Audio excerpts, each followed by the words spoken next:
నమస్తే, welcome to our channel. నేను మీ పద్మావతి. ఈ రోజు మనతో పాటు ప్రముఖ ఆధ్యాత్మికవేత్త మరియు నారీ సేన ఫౌండర్, దత్త ఉపాసకురాలు, శ్రీపాద శ్రీవల్లభ దత్త పీఠ వ్యవస్థాపకురాలు లత గారు ఉన్నారు. అయితే ఆవిడతో మాట్లాడి వైకుంఠ ఏకాదశి మహిమ గురించి తెలుసుకునే ప్రయత్నం చేద్దాం. మీరు కూడా చూసేసి. నమస్కారం మేడం. నమస్తే అమ్మా.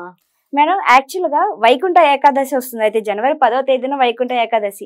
ఆ రోజు పూజించుకునే వారి గురించి ఎవరికి ప్రత్యేకంగా చెప్పక్కర్లేదు. కాకపోతే అసలు వైకుంఠ ఏకాదశి ప్రత్యేకత ఏంటి, ఎందుకని వైకుంఠ ఏకాదశి అనే ఒక పేరు వచ్చింది, దాంతో పాటుగా ఆ రోజు పేరుకి ఉన్న మహిమతో పాటు అసలు ఎందుకని ఉపవాసం చెయ్యాలి, దీని గురించి ఏమైనా వివరించగలుగుతారా మేడం? తప్పకుండా పద్మావతి. వైకుంఠ ఏకాదశి మహిమ మనకి దత్త పురాణంలో ఏ విధంగా స్వామి తెలియచేశారో నేను అందరికీ కూడా చెప్తాను. అసలు ఆ ఉపవాస మహిమ వల్ల ఎంతటి ఫలితాన్ని స్వామి ఇస్తున్నారు, అసలు ఆ రోజు ఏమేం చేయాలి, మనము ఎలాంటి మంత్రాన్ని జపించాలి, ఎలాంటి దానాలు చేయాలి అనేది నేను చాలా వివరంగా తెలియజేస్తాను.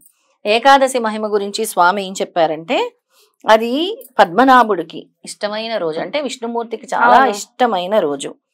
ఆనాడు తెలుసో తెలియకో, కావాలని కానీ తప్పనిసరి కానీ ఉపవాసం ఉన్న మానవుడు యమలోకం దరిదాపులకు ఏనాడు రాడు. తెలుసో తెలియకో ఆ రోజు ఎవరైనా ఉపవాసం ఉంటే అసలు యముడు వైపు, యమలోకం వైపు అసలు దరిదాపుల్లో కూడా రాడట. ఇంతటి పావనమైన రోజు ముల్లోకాల్లో మరొకటి లేదని ఘంటాపదంగా చెప్పారు. ఇలాంటి అద్భుతమైన రోజు ముల్లోకాల్లో లేదని స్వామి తెలియజేశారు. ఈ ఏకాదశి నాడు ఉపవాసం చెయ్యనంత వరకే జీవుడు ఈ పాపిష్టి శరీరంలో బందీగా ఉంటాడు. ఉపవాసం చేస్తే చాలు ముక్తి లభించినట్టే. అయితే 1000 అశ్వమేధాలు, 100 రాజసూయాలు, 1000 అశ్వమేధ యాగాలు, 100 రాజసూయాలు ఒక్క ఏకాదశి ఉపవాసంతో సమానము. ఓకే, అంత గొప్ప ఉపవాసంలో 16వ వంతుకైనా సాటి రావంటే అతిశయోక్తి కాదు. ఏకాదశి ఇంద్రియాలతో చేసిన పాపాలన్నీ ఏకాదశి ఉపవాసంతో హరించుకుపోతాయి. అంచేత ఈ ఉపవాస వ్రతంతో సాటి వచ్చేది మరొకటి లేదు. అలాగే కావాలని చెయ్యకపోయినా, ఏ వాద్యంతో చేసినా ఇది పుణ్యప్రదమే. ఇది స్వర్గదాయిని, మోక్షకారిణి, శరీర ఆరోగ్యప్రదాయిని, అలాగే సుఖలత్రాయిని, జీవత్ప్రదాయిని. ఈ హరివాసరానికి గంగా, గయా, కాశీ, పుష్కర, కురుక్షేత్రాది పుణ్యతీర్థాలేవి సాటి రావు. ఈ ఏకాదశి ఉపవాసంతో ఈ క్షేత్రాలు కూడా సాటి రావు. ఆయా చోట్ల చేసే పుణ్య కార్యాల కన్నా అధిక పుణ్యప్రదం ఈ హరిహర ఉపవాస వ్రతం. పగలంతా ఉపవసించి రాత్రి జాగరణం చేస్తే చాలు అనాయాసంగా వైకుంఠం దక్కుతుంది ఈ వ్రతంతో. అంతేకాదు, ఇది చేసిన వ్యక్తి తల్లి వైపున 10 తరాలు, తండ్రి వైపున 10 తరాలు, తన వాళ్ళు 10 మందిని ఉద్ధరించిన వాడవుతాడు, తరింపచేసిన వాడవుతాడు. ఈ ఏకాదశి ఉపవాస వ్రతం ఎవరైతే చేస్తారో తల్లి తరపు 10 తరాలు, తండ్రి తరపు 10 తరాల వాళ్ళు కూడా తరిస్తారు అని చెప్పారు. ఇంకా ఏం చెప్పారంటే, ఉపవాసం ఉంటే చాలు అటు ఇటు పాపాలన్నీ హుష్కాకి అయిపోతాయి.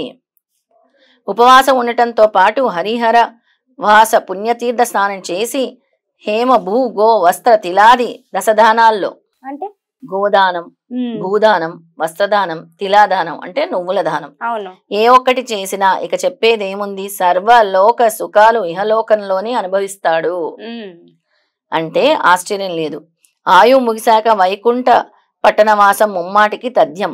ఇవి చెయ్యని వారు, అంటే ఉపవాసం ఉండలేకపోయినా పర్వదినాన కనీసం తీర్థస్నానము, ఏదో ఒక దానము కాసింత చేసినా ఖచ్చితంగా ఏపరాలకు వెళ్తారు. దుఃఖాలు తొలుగుతాయి, అంటే స్వర్గానికి, వైకుంఠానికి.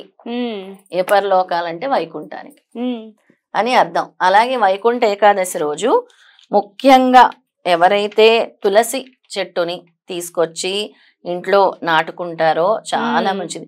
తులసి మొక్కని దానం ఇస్తారో దేవాలయాల్లో, ఎక్కడైనా తులసి వనం వేసినా ఎంతటి మహద్భాగ్యమో అంతటి మహద్భాగ్యం కలుగుతుంది అనమాట. అలాగే దుప్పట్లు దానం. ఎవరైతే రోడ్ల మీద చాలా చలితో, అంటే చాలా ఏమీ లేని వాళ్ళు ఉంటారు కదా, వాళ్ళకి ఎవరైతే దుప్పట్లు దానం చేస్తారో ఈ ఏకాదశి తిథి రోజు చక్కటి ఫలితాన్ని ఇస్తారు. అలాగే గోదానం ఇందాక చెప్పాను కదా, ఇంకా ఆ రోజు ఎవరైతే తులసితో స్వామిని పూజిస్తారో స్వామి తొందరగా వాళ్ళని అనుగ్రహిస్తారు. తులసి తులసి అవును. తులసి పత్రంతో, తులసి దళంతో అన్నమాట స్వామి తొందరగా అనుగ్రహిస్తారు. అలాగే ఆ రోజు చదువుకోవాల్సిన స్తోత్రం కూడా చెప్తారు. మరి స్తోత్రం ఏంటంటారు? దత్తాత్రేయ ద్వాదశాక్షరి స్తోత్రము. ఓం ఔం క్రీం క్రోం ఏహి దత్తాత్రేయాయ స్వాహ. ఓం ఔం క్రీం క్రోం ఏహి దత్తాత్రేయాయ స్వాహ. ఓం ఔం క్రీం క్రోం ఏహి దత్తాత్రేయాయ స్వాహ అని చదువుకుంటే చాలా బాగుంటుంది. దాంతో పాటు ఓం నమో భగవతే వాసుదేవాయ చదువుకున్నా కూడా చాలా మంచిది. ఆ రోజు తప్పకుండా ఎక్కడైతే విష్ణు దేవాలయాలు ఉంటాయో అక్కడికి వెళ్ళి వాళ్ళు గనక దర్శించుకుంటే కూడా అంతటి ఫలితం వస్తుంది.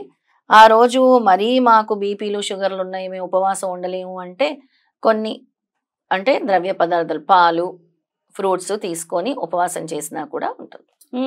నేను ఇంకోటి మనకి ఈ మధ్య కాలంలో వినిపిస్తుంది, కొంతమంది అంటున్నారు ఉపవాసం అని పేరు చెప్తారు, అన్నం ఒకటి తప్పితే మిగిలిన అన్ని తీసుకుంటారు, మరి అది ఉపవాసంలోకి ఎలా వస్తుంది అని అంటున్నారు. అసలు అది కరెక్టే అంటారంటే ఆ పద్ధతి ఇలా కూడా పాటించవచ్చు అమ్మా? ఇప్పుడు కలియుగంలో వ్యాధులు బారిన ఎక్కువ పడుతున్నారు. అవును, చాలా షుగర్లు మంది ఉంటున్నాయి, షుగర్ బీపీలు ఉండే వాళ్ళు వాళ్ళు తట్టుకోలేరు కాబట్టి వాళ్ళు అల్పాహారంగా తీసుకుంటే అంటే ఈ ఫ్రూట్స్ అనేవి తీసుకోవచ్చు, అలాగే పాలు తీసుకోవచ్చు, అంతవరకే. అన్నం అనేది అసలు ఏకాదశి తిథి నాడు తినకూడదు, అన్నం అనేది అస్సలు ముట్టుకోకూడదు. అది కూడా వైకుంఠ ఏకాదశి రోజు అస్సలు ముట్టుకోకూడదు. ఎందుకని అన్నాన్నే ముట్టుకోకూడదు అని అంటే దానికి ఒక కారణం ఉంటుంది కదా, ఏదైనా చెప్పారు అంటే మరి దానికి గల దానికి ఏంటి, అదే ఆ వ్రతం. వ్రతం యొక్క సిద్ధాంతమే అది. ఆ రోజు ఉపవాసం ఉండడమే దీన్ని ఉపవాస వ్రతం అంటారు. దీని వల్ల మహాపాతకాలు దొరుకుతాయి. మరి అన్నం తింటే ఉపవాసం అవ్వదు కదా, అన్నం తింటే కడుపు నిండిపోద్ది, ఉపవాసం ఎలా అవుతుంది? అవ్వదు కాబట్టి అన్నం తినకూడదు అంట.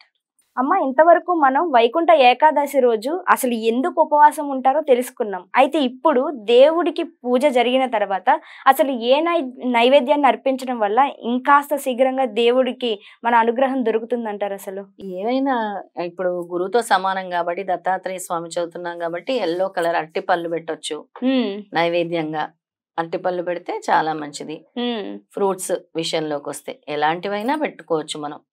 అలాగే నేను ఎప్పుడు చెప్తూ ఉంటాను, ఎల్లో కలర్ పుష్పాలు, పసుపు రంగు పుష్పాలతో పూజించాలి. పసుపు రంగు మాత్రమే పూజించమంటారు. అంటే గురువు అనుగ్రహం కలగాలి అని అంటే పసుపు రంగు పుష్పాలతో పూజించాలి. పసుపు తెలుపు రెండింటి ఏదైనా చేసుకోవచ్చు, పూజించవచ్చు. ఈ పసుపు ఈ తెలుపు రంగు పూలలో అంటే చాలా రకాల పూలు ఉంటాయి. చామంతి పూలు, చామంతి పూలు ఉంటాయి కదా, తెల్ల చామంతి, అవును, ఎల్లో చామంతి, ఆ పుష్పాలతో కూడా చేయొచ్చు. నిజంగా అమ్మ, చాలా చక్కగా చక్కటి అవకాశం మాకు మా రెడ్ టీవీ ప్రేక్షకులకి అందించేందుకు నిజంగా ధన్యవాదాలమ్మా.